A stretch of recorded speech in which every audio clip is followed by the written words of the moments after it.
Hello YouTubers, no Scorpius here, and today I'm going to be starting a mini-series, if you call it, called Creepypasta Origins. And this is part 1, and as you can tell by the title, I am going to be talking about Jeff the Killer.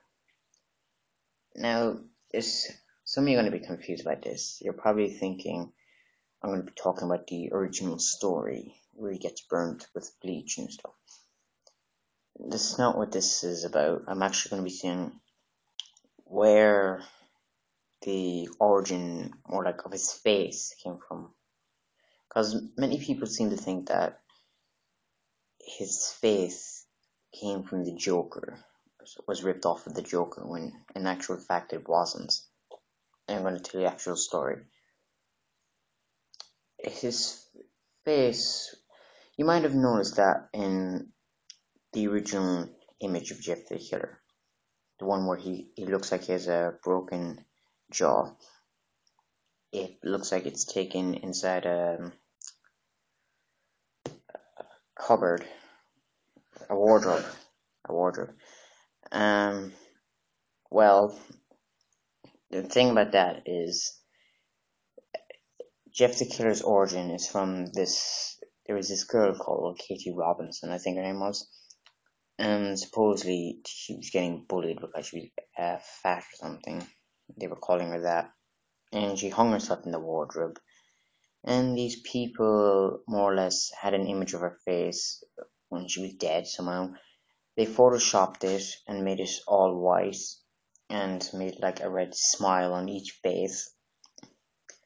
And they photoshopped it again to make it look more like the image, Jeff the Killer. Now, some of you might not believe me on this, but there's an actual video on YouTube of this. Look it up. It's called The Origin of the Jeff the Killer Face. And the first ever video on YouTube of Jeff the Killer features the original photoshopped image of Katie's face. It's pretty creepy, actually. It was like the fact that someone would what's the word? Do that. They'd make fun of someone because they kill themselves and Photoshop their face to make a horror character. Drinking a cup of tea here, sorry. And yeah, it was pretty weird, and I was pretty creeped out the first time I saw this. And yeah, there's not really much to say about it. Check the video out. It'll be more descriptive than I can be of it. The guy who uploaded this video, people used to think was the writer of the Jeff the Killer story, but this hasn't been proved, and he has denied it himself, and there's no actual physical proof that he did write the original Jeff the Killer story.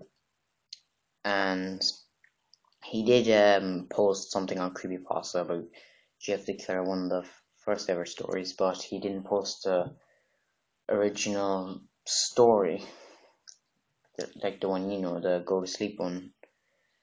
So the writer of that story is still anonymous to this day, which is a shame, because the writer should take like credit for making the story, because Jeff the Killer is a pretty awesome creepypasta.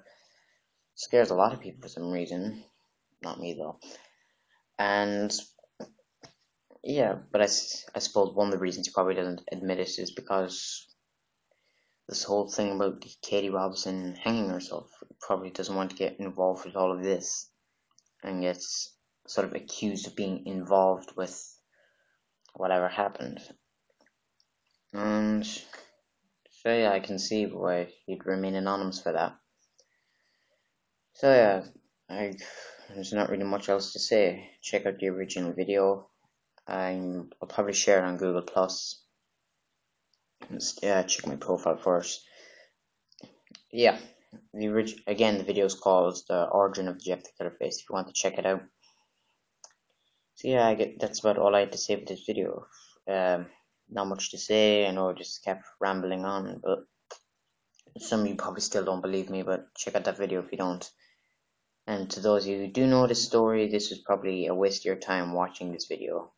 But I did this because I've noticed a lot recently that some creepypastas, their actual faces are photoshopped of real people, and I decided I'd do a series on that where I talk about the origins of creepypastas. The main next ones I want to focus on next are the SCP Foundation and Zolgo. I know, like most people probably know, the Zolgo image with the girl with complete black eyes and blood and long red hair. I'm not going to say who that is until I do a video about it, but I only know that it's a Photoshop of someone, but I don't know where the origin of the whole story came from. Same thing with Jeff the Killer.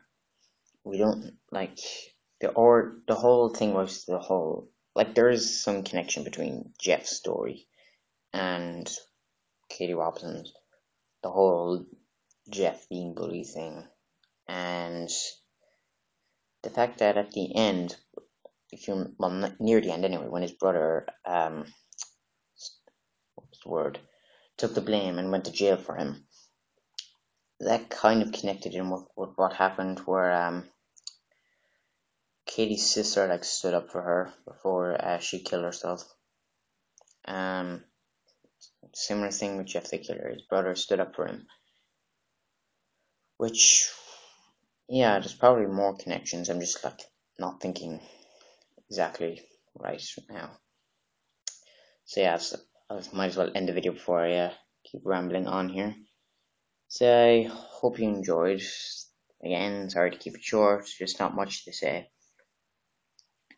Check out that video if you want to, if you're interested in the origin of Jeff the Killer's face.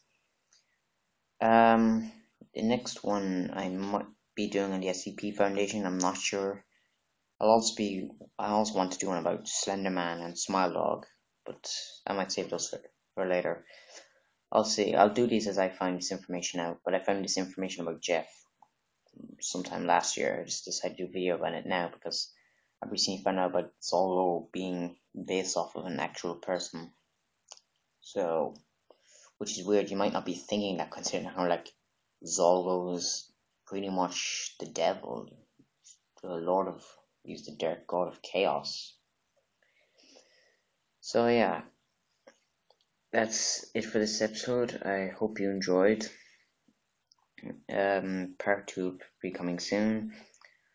Hope you enjoyed. Again, thank you for watching. Please subscribe. Sorry if this was boring for you, but I didn't really think what much to say.